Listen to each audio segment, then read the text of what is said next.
Parietal.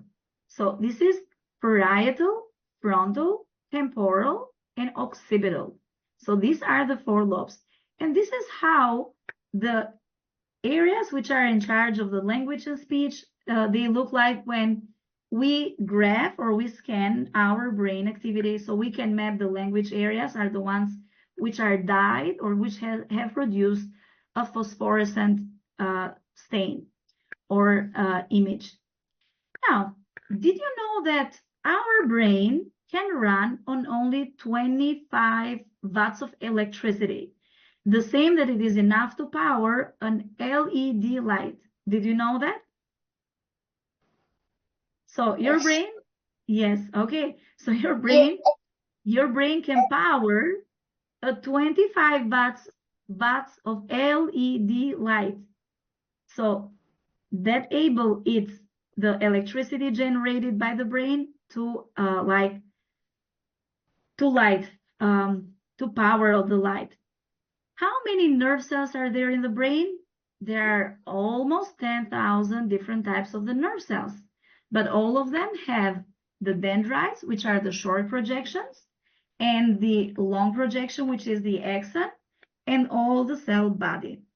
So as I already told you, unfortunately, we feel so interested about the brain, but not many things have been discovered about it, because neither you nor me would like to be taken and used as a subject in the clinical trials. So how many of us would accept a doctor saying, hey, Sophia, tomorrow I need to conduct some experiments with your brain. I'm going to open your skull and then I'm going to see how you react. Would you accept the doctor's invitation? I'm pretty sure you wouldn't. Me the same. And this is like for all of us. The reason that the people do not accept, which is not ethical, by the way, we should not accept, the reason why there are so few experimental trials done on the human being, that has made us to have information, not as much as we have for the other organs. So we know the structure and the roles of every organ, but we know a little bit less about brain compared to the other ones. The branch of biology which studies the way the brain anatomy and also the way how the brain interacts with the environment, it's known as neuroscience. So that's why I have started this lesson by this image. This is the neuroscience. It's a branch of science which studies neurobiology, the biology of the brain, or the way how the brain reacts with the outer environment. All right?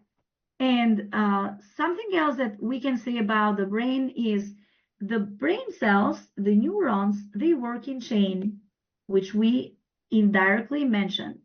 So what does it mean to work in chain? It's a group work. So I do some work, then I will pass it to Max to Sophia. Sophia will forward the work to Kyle to Camille, and Camille to Eileen. So this is a group work. This is how the brain cells work. Nothing does independent individual work, because if that would have happened, then we would have never been able to react that quickly by getting only one stimulus, by only one cell being active, not at all. So that's why there's a group work. Sometimes when the things don't go right, we might have diseases. Schizophrenia, it's one of them, which is one of the diseases where people, they suffer delusion, they have blunted emotions, they have or experience hallucinations. So these are some of the symptoms.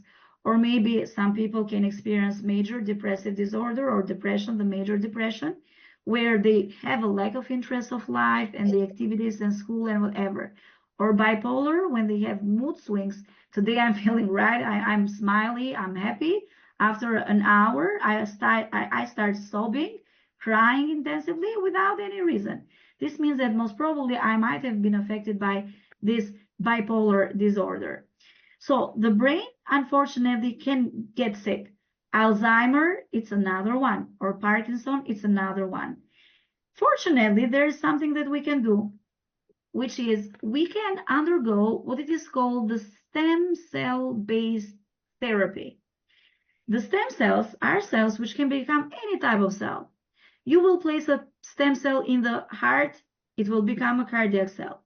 You place it in the brain, it becomes brain cell. You place it in the stomach, it becomes stomach cell. You place it in the skin, it becomes skin cell.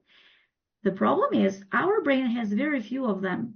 So when we have a brain damage, when we have a car accident and we get paralyzed and we do not get recovered, this happens because the brain lacks the ability to regenerate. And this happens because there are very few stem cells. We wish we had more, because if we had more, then everything what might have happened to us, or which might happen to us, we would be able to handle and to overcome it, because the brain would have been able to regenerate. Unfortunately, we don't have this ability. But the fact that we don't have this ability, this doesn't make the brain